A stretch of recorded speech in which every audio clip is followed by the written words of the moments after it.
एक तो वेस्ट की उनका झुकना इंडिया की तरफ, और दूसरा आपकी ना तजर्बाकारी और आपकी रिश्वत की स्टोरियां। ये दोनों चीजों को जब कंबाइन करें तो आपकी फॉरेन पॉलिसी का की सही पिक्चर इसमें नजर आ जाती है।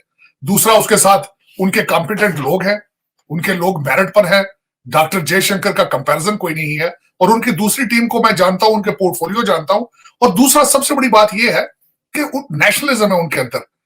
मैं जो मोदी साहब की जो एक मोदी साहब का आना एक नेशनलिस्ट मूवमेंट का जो पूरी दुनिया में चली थी उसका एक हिस्सा थे, और उसमें मेरे ख्याल में वाहिद एक ऐसे लीडर हैं जो कामयाब है अभी तक। दूसरे सारे डोनाल्ड ट्रंप साहब गिर चुके हैं, बिखरा खड़े हैं फ्रांस में, लेकिन दूसरे जो उसके साथ पैरेलल है, अरब स्प्रिंग खत्म हो चुकी है, लेकिन उसके साथ मोदी साहब अपनी जगह खड़े हैं, और उनकी टीम जो है वो प्रूव कर रही है कि दे आर नेशनलिस्ट, और अपनी पॉलिसीज में, अपने प्रोपेगेंडा में वो कामयाब है। पाकिस्तान की फॉरेन पॉलिसी की दुश्वारियां, एक तो मैं आपको हमेशा बताता हूं कि उनका लॉबी इन वॉशिंगटन डीसी, इंडियन डायस्पोरा, उनकी सलाहियतें तेज होना, और दूसरा आपका नॉन सीरियस होना, ना तजर्बाकारी, रिश्वत, करप्शन, और उसके बाद आपका जो इश्यूज है कि आप नॉन सीरियस।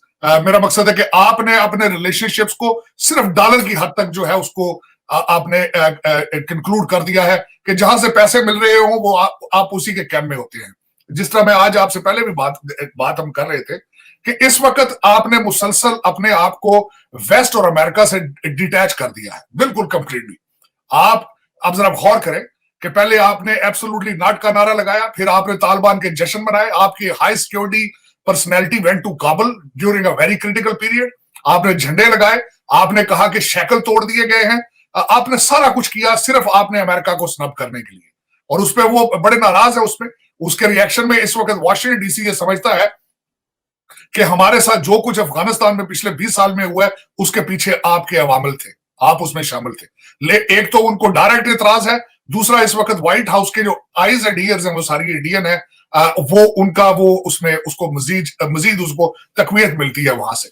अब आपने चाइना के बास्केट में सारे एग्स डाल दिए। चाइना की जिस तरह पहले बात कर रहे थे कि उनकी ट्रेड इतना ग्रो कर चुका है दो मुमालिक का, चाइना और इंडिया के आपस में, कि वो एक दूसरे के लिए एक जरूरत एक दूसरे की बनते जा रहे हैं। वो आपको डंप कर सकते हैं क्योंकि आप हमेशा हर वक्त आप ब्रोक होते हैं, आप हर वक्त कर्जे मांगते हैं, वर्सेस वो उनके कस्टमर हैं, उनके ट्रेड रिलेशनशिप एक दूसरे के साथ। या ये भी मैं बताना चाहूंगा कि भारत चाइना के अमेरिका के साथ भी उसी तरह के ट्रेड रिलेशनशिप है, चाइना के यूरोप के साथ भी उसी तरह के ट्रेड रिलेशनशिप है। आपने देखा होगा कि उन्होंने ट्रेन चलाई चाइना से जो जा रही है सीधी इस वक्त यूरोप के अंदर। आप ये नहीं समझते कि अगर कल को आपने मुआशी मजबूरी, आपको वो कह दें कि हमारी इकोनॉमिक मजबूरी है और अब आपके साथ इस तरह नहीं चल सकते, आपको प्रोटेक्ट नहीं कर सकते, जिस तरह कि उनका सी पैक फेल हो चुका है पाकिस्तान में और उनकी रिजर्वेशन है, तो फिर आप क्या करेंगे, आप किधर जाएंगे? आपने मैं जो मुसलसल आजकल जो पाकिस्तान की फॉरेन पॉलिसी या फैसला करने वाले अपने हर रिमेनिंग ब्रिज को जला रहे हैं वेस्ट और अमेरिका के साथ। उसकी अब जो इनका रशिया ट्रिप है, मैं हैरान था। आप अब अगर इसकी हिस्ट्री पढ़े तो ये चौथा, जब से आप 74 साल की हिस्ट्री में चौथा ट्रिप है किसी प्रीमियर का। टाइमिंग देखें कि इस वक्त जो बाइडेन मुसलसल डेली बेस पे प्रेस कॉन्फ्रेंस करके दुनिया को बताता है कि अटैक होने वाला है। अमेरिका एम्बेसी बंद कर चुका है, अपने सिटीजन निकाल चुका है, यूके वहां से निकल चुका है। जयशंकर साहब इस वक्त म्यूनिख में बैठे हैं, जयशंकर साहब ब्रसल में जाके लोगों से मिल रहे हैं, अपने फ्रेंच काउंटर पार्ट से मिले हैं, जर्मनी के काउंटर पार्ट से मिले हैं। और आपका इस वक्त आपको सबसे बड़ी बात इस वक्त जो यहाँ पे डाट कनेक्ट करने वाले ये समझते हैं वॉशिंगटन डीसी में कि चाइना में ये जो पुतिन साहब ने आपको बुलाया है, it's on a request on China, कि आपको जो आइसोलेशन हो रही थी पूरी दुनिया में, आपको मिडल ईस्ट छोड़ चुका है, आपको हर दूसरा जो आप बिल्कुल तनहा होते जा रहे हैं दुनिया में, तो चाइना ने आपको ये आपकी फॉरेन पॉलिसी में खैरात डाली। और लेकिन इसमें मैं समझता हूं खैरात क्या डाली थी, बैक स्टैबिंग कर रहे हैं। ये मेरे ख्याल में जो इमरान खान साहब का ये दौरा वेस्ट और अमेरिका के लिए ये एक हाईएस्ट, एक ऐसा स्टेप होगा कि this may be the last, कहते हैं ना कि last nail in the coffin, कि इसके बाद आप ऐसे पॉइंट पे चले जाएंगे कि there is no point of return. देखें, उनको पहले तहफुजात आपसे मौजूद हैं, उनको अमेरिकन और वेस्टर्न सिविलाइजेशन। अब आप इस पीरियड पे जा रहे हैं कि जब वो कोल्ड वॉर जैसी सिचुएशन बन चुकी है, वहां पे अमेरिका और रशिया आमने सामने खड़े हैं।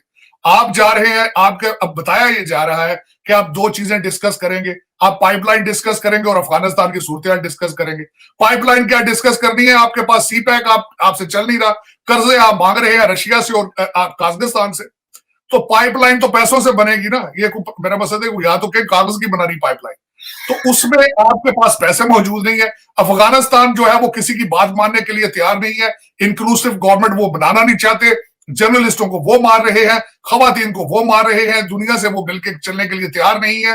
तो ये क्या बातें होंगी। और दूसरा, मैं हैरान हूं, मेरे लिए एक सबसे बड़ा जो लम्हा फिक्रिया है, आप एक मिनट के लिए सोचें कि इमरान खान साहब बैठे हैं पुतिन के सामने, बातें क्या होगी, आधा घंटा घंटा क्या बात होगी, बाइलैटरल आपके पास उनको देने के लिए है क्या। मेरी समझ से बाहर है कि खान साहब तो हो सकता है पहले 10 मिनट में कहेंगे साड़ी बहुत पैड़ी हालत है, पैसे दो, पैसे पैसे कितने दे, लेकिन वो इन रिटर्न क्या देंगे, क्या कहेंगे उसको कि जी हम आपको क्या देंगे। आपके पास इस वक्त आप जाते हैं बाहर, आप कहते हैं जी कंट्रीज के सामने बैठते हैं तो बाइलैटरल चीजें तो होती है, mutual exchange of things, technology है, कोई प्रोडक्ट है, ये तो दोनों चीजें नहीं है आपके पास, ना टेक्नोलॉजी है ना प्रोडक्ट है आपकी। आपके सड़कें तो चोरी, आपकी पाकिस्तान की सड़कें तो चाइना और कोरिया बना रहा है, आप तो सड़कें भी बनाने की सलाहियत नहीं रखते।